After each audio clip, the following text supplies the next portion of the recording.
ಮುಖ್ಯಮಂತ್ರಿ ಸಿದ್ದರಾಮಯ್ಯ ಅವರ ಬಜೆಟ್ ವಿರುದ್ಧ ಜೆಡಿಎಸ್ ಕಾರ್ಯಕರ್ತರು ನಗರದ ಚನ್ನಮ್ಮ ವೃತ್ತದಲ್ಲಿ ಶನಿವಾರ ಪ್ರತಿಭಟನೆ ನಡೆಸಿದರು. ರಸ್ತೆ ಮೇಲೆ ಕುಳಿತು ಧರಣಿ ನಡೆಸಿದ ಜೆಡಿಎಸ್ ಕಾರ್ಯಕರ್ತರು ರಾಜ್ಯ ಸರ್ಕಾರದ ವಿರುದ್ಧ ಘೋಷಣೆಗಳನ್ನು ಕೂಗಿ ಆಕ್ರೋಶ ವ್ಯಕ್ತಪಡಿಸಿದರು.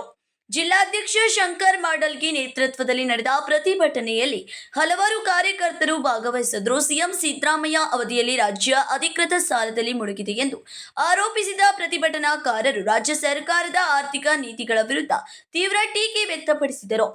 ಬೆಳಗಾವಿ ಜಿಲ್ಲೆಗೆ ಸಮರ್ಪಕ ಅನುದಾನ ನೀಡಿಲ್ಲ ಹಾಗೂ ಯಾವುದೇ ಹೊಸ ಯೋಜನೆಗಳನ್ನು ಘೋಷಿಸಿಲ್ಲ ಎಂದು ಅವರು ಆರೋಪಿಸಿದರು.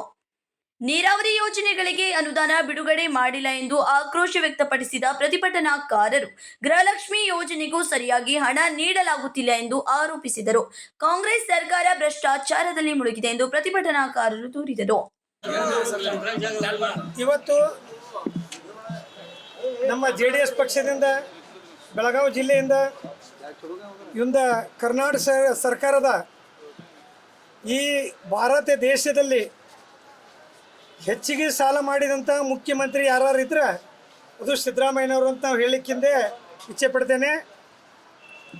ಅತಿ ಹೆಚ್ಚು ಬಜೆಟನ್ನು ಮಂಡನೆ ಮಾಡಿದಂಥ ಮುಖ್ಯಮಂತ್ರಿ ನಾವೇ ಅಂತ ಹೇಳ್ತಾ ಇದ್ದಾರೆ. ಅತಿ ಹೆಚ್ಚು ದಿನ ನಾನು ಮುಖ್ಯಮಂತ್ರಿ ದೇವರಾಜ್ ಅರಸು ಅವ್ರನ್ನ ಬಿಟ್ಟರೆ ಅದಕ್ಕಿಂತ ಹೆಚ್ಚು ಮುಖ್ಯಮಂತ್ರಿ ದಿನವನ್ನು ಆಳ್ವಿಕೆ ಮಾಡಿದಂಥ ನಾವೇ ಅಂತ ಹೇಳ್ತಾರೆ. ಆದರೆ ಭಾರತ ದೇಶದಲ್ಲಿ ಅತಿ ಹೆಚ್ಚು ಸಾಲ ಮಾಡಿದಂಥ ಮುಖ್ಯಮಂತ್ರಿ ಯಾರು ಇದ್ರೆ ಅದು ಸಿದ್ದರಾಮಯ್ಯನವರು. ರಾಜ್ಯ ದಿವಾಳಿ ಆಗೈತಿ.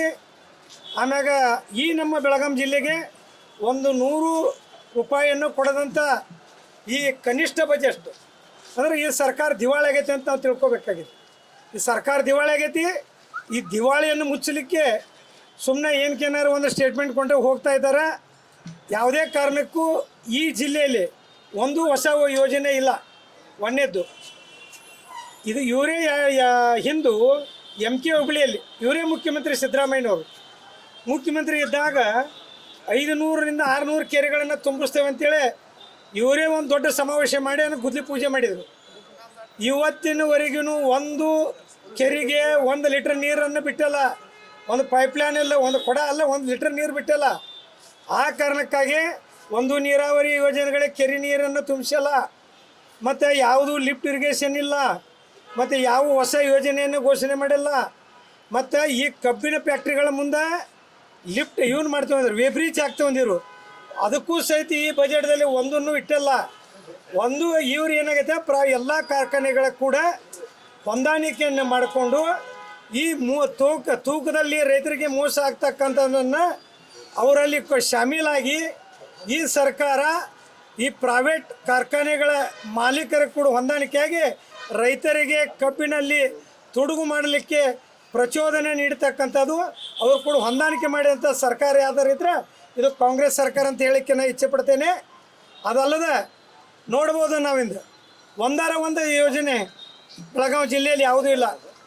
ಮತ್ತು ಈಗ ವಿದ್ಯಾರ್ಥಿಗಳಿಗೆ ಉದ್ಯೋಗಕ್ಕಾಗಿ ಯಾವುದೂ ಒಂದು ಯೋಜನೆ ಇಲ್ಲ.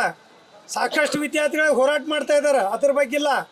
ಯಾವ ಒಂದು ನೀರಾವರಿ ಯೋಜನೆಗಳಿಲ್ಲ, ಬೆಳೆ ವಿಮೆ ಹಣವನ್ನು ಕೊಟ್ಟಿಲ್ಲ, ಬೆಳೆ ಪರಿಹಾರ ಕೊಟ್ಟಿಲ್ಲ, ಯುವ ನಿಧಿ ಕೊಟ್ಟಿಲ್ಲ. ಆ ಕಾರಣಕ್ಕೆ ಮತ್ತು ಇನ್ನೊಂದು ಹೇಳ್ತಾ ಇದ್ದಾರೆ ಇವರು, ನಾವು ಗೃಹಲಕ್ಷ್ಮಿಗೆ 2,000 ರೂಪಾಯಿ ಕೊಡ್ತೇವೆ ಅಂತೇಳಿ. ನಮ್ಮ ಜಿಲ್ಲೆಯಲ್ಲಿ ಅಷ್ಟಲ್ಲ, ಇಡೀ ರಾಜ್ಯದಲ್ಲಿ ಇವತ್ತಿನವರೆಗೂ ಗೃಹಲಕ್ಷ್ಮಿ ಹಣ ಇವತ್ತಿನವರೆಗೆ ಬರ್ತಾ ಇಲ್ಲ. ಅದರಲ್ಲಿ ದೊಡ್ಡ ಮೋಸ ಆಗಿದೆ. ಆ ಕಾರಣಕ್ಕಾಗಿ ಇದು ಭ್ರಷ್ಟಾಚಾರದಲ್ಲಿ ಮುಳುಗಿಕೊಂಡಂಥ ಸರ್ಕಾರ. ಯಾಕಂದರೆ ಮಂತ್ರಿಗಳ ಹೆಸರನ್ನ ಜೈಲಿಗೆ ಹೋಗ್ಯಾರ, ಇದ್ರಾಗ ಮಂತ್ರಿಗಳ ಜೈಲಿಗೆ ಹೋಗ್ಯಾರಂಥ ಸರ್ಕಾರ ಅಂದರೆ ಇದು ಭ್ರಷ್ಟ ಸರ್ಕಾರ.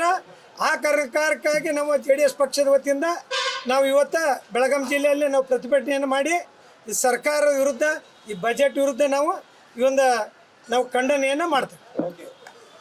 Nazim Bitgeri, KMM Kannada news, Belagavi.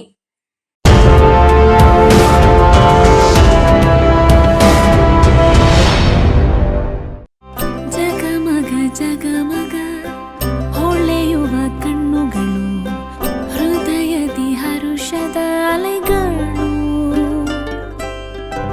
ಬಂದಿದೆ ಶುಭಗಳಿಗೆ, ಪ್ರೀತಿಯ ಗಳಿಗೆ, ರೇಷ್ಮೆಯಲ್ಲಿ ಸುತ್ತಿದ ಸ್ವರ್ಣಗಳಿಗೆ. BS Channabasappa and Sons, The Textile Mall, Tilakvadi, Belagavi.